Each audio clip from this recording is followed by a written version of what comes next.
అందరికీ కూడా praise the lord. ఈరోజు జరగబోయే ఉపవాస ప్రార్థనల కొరకు మొన్న అప్లోడ్ చేసిన వీడియో ఈ రోజుకి ఈ సమయానికి ఇంచుమించుగా 60,000 మంది చూసారండి.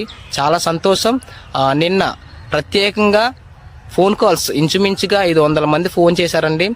1300 మంది వాట్సాప్ మెసేజ్ ప్రార్థన అవసరం కొరకు పెట్టారు. చాలా సంతోషం అండి. అయితే ఇప్పుడు మరలా ఈ వీడియో చేయడానికి కారణం ఏంటంటే, చాలా మంది ఫోన్ చేసి బ్రదర్ మీకు మేము ఫోన్పే చేయాలనుకుంటున్నాం, కానుక ఇవ్వాలని మాకు పేరే పని కలుగుతుంది బ్రదర్, ఫోన్పే నెంబర్ ఇదే అని కొంతమంది అడుగుతున్నారు.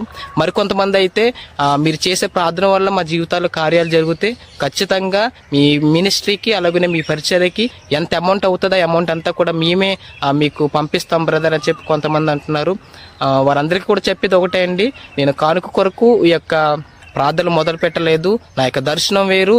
ఈ యొక్క ప్రార్థనలు మొదలు పెట్టడానికి గల ముఖ్యమైన ఉద్దేశం ఏంటంటే, నేను దేవుళ్ళలో ఆత్మీయంగా ఇంకా బలపడడానికి నాకు సహాయపడుతుంది. ఆ యొక్క నిమిత్తము తప్ప మరొకటి ఏమీ లేదండి. ఒకవేళ మీరు నిజంగా ఈ యొక్క ప్రార్థనల ద్వారా ఆశీర్వదింపబడితే, మీరు దీవింపబడితే నాకు పర్సనల్గా మెసేజ్ చేయండి. నేను చాలా సంతోషిస్తాను. దాన్ని బట్టి మరింతగా స్తుతిస్తాను దేవునికి.